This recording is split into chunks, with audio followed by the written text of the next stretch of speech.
Assalamualaikum, anda sedang menonton Sekilas Fakta 14 Disember bersama saya, Kemilia Nur Azlan.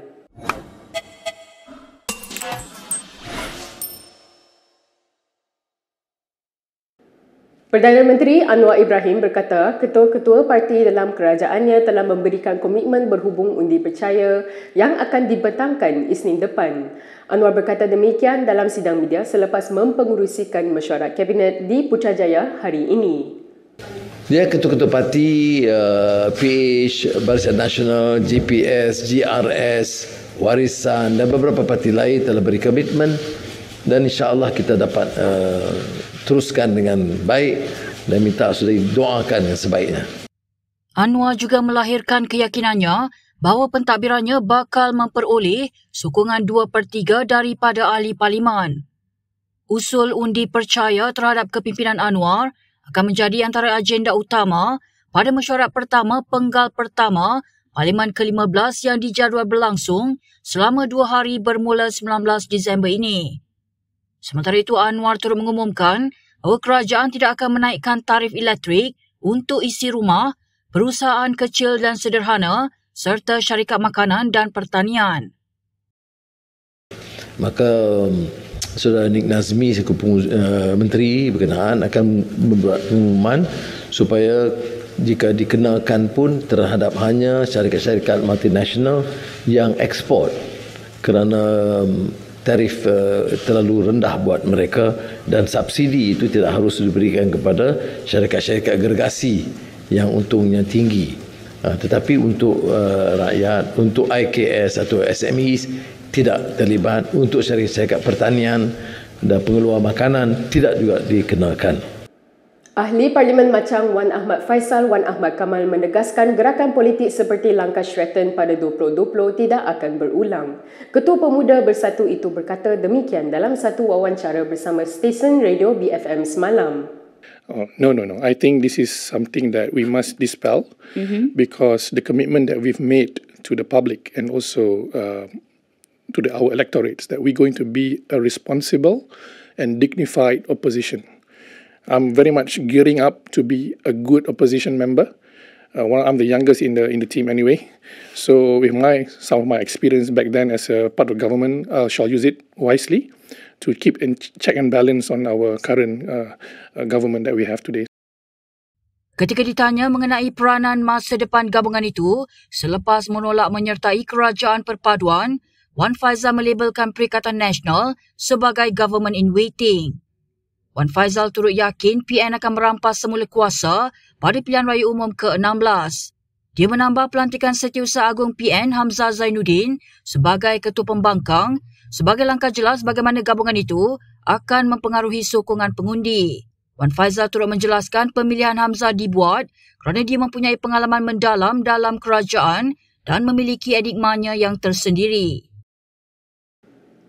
Kita ke perkembangan berikutnya. Ismail Sabri Yaakob akan mengambil tindakan undang-undang berhubung dakwaan dia merancang sesuatu dengan pengerusi PN Muhyiddin Yassin di Jakarta baru-baru ini. Dakwaan itu tersebar berikutan ketidakhadirannya dalam mesyuarat MKT UMNO pada 8 Disember lalu.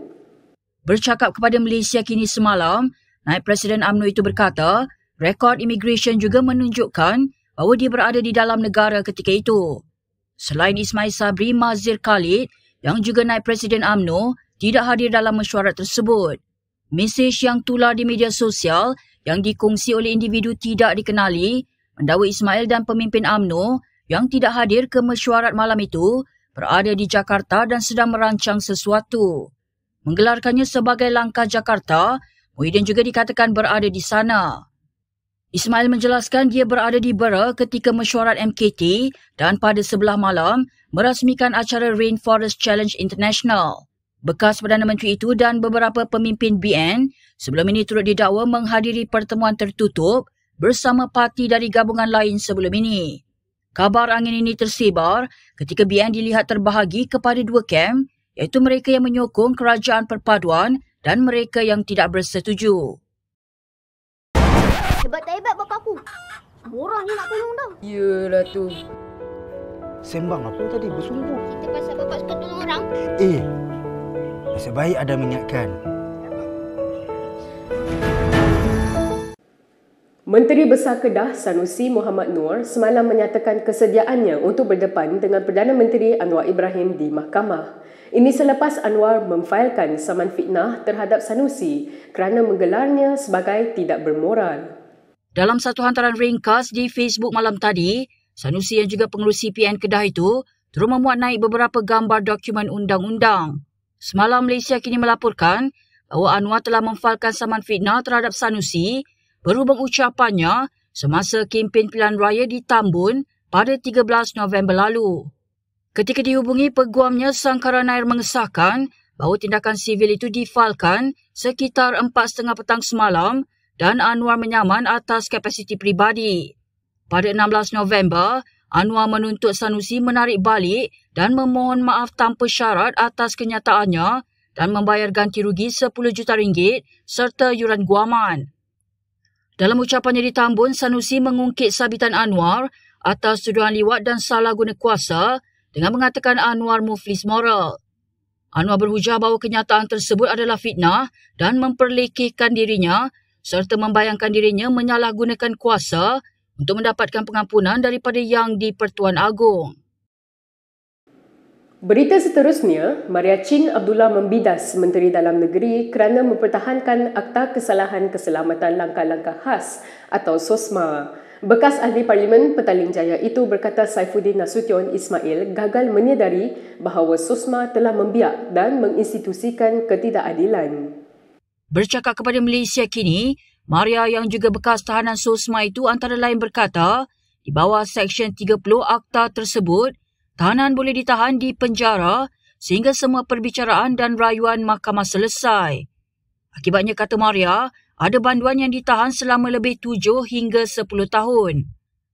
Saifuddin mempertahankan SOSMA dengan berkata, undang-undang itu membenarkan proses mahkamah berlaku tidak seperti Akta Keselamatan Dalam Negeri yang telah dimansuhkan dan juga ordinan darurat. Menteri yang baru dilantik itu dalam sidang medianya semalam turut menyatakan bahawa dia tidak berhasrat untuk mengkaji semula akta tersebut. Pada 18 November 2016, iaitu malam sebelum Perhimpunan Bersih 5, Maria telah ditahan di bawah SOSMA selama 10 hari. Bekas pengerusi Bersih 2 itu ditahan dalam kurungan bersendirian di dalam sel tanpa tingkap dan katil dan menyifatkannya sebagai penahanan ala ISA. Presiden Kesatuan Olahraga Malaysia, Syahidan Kasim mahu Adam Adli membuktikan dakwaannya bahawa badan sukan di negara ini dibelenggu gejala rasuah.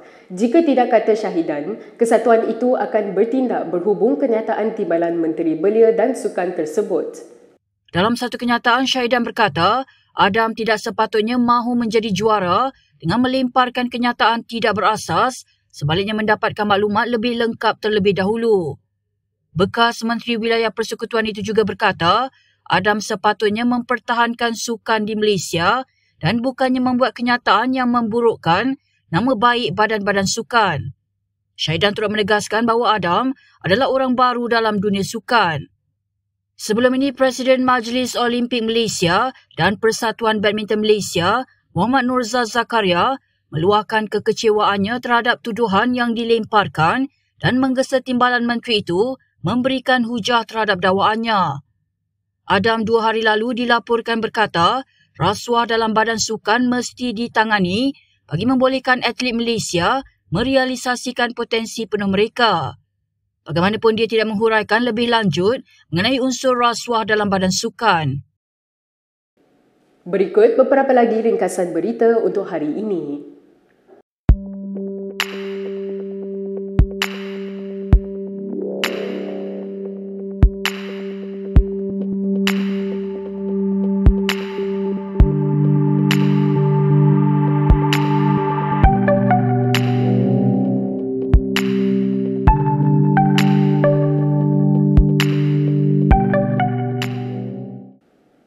Sekian sahaja daripada saya, Kimilia Nur Azlan untuk Sekilas Fakta. Untuk lebih banyak berita, anda boleh melayari kinitv.com. Anda juga boleh mengikuti kami di Instagram, Twitter, YouTube dan Facebook. Salam hormat dan jumpa lagi.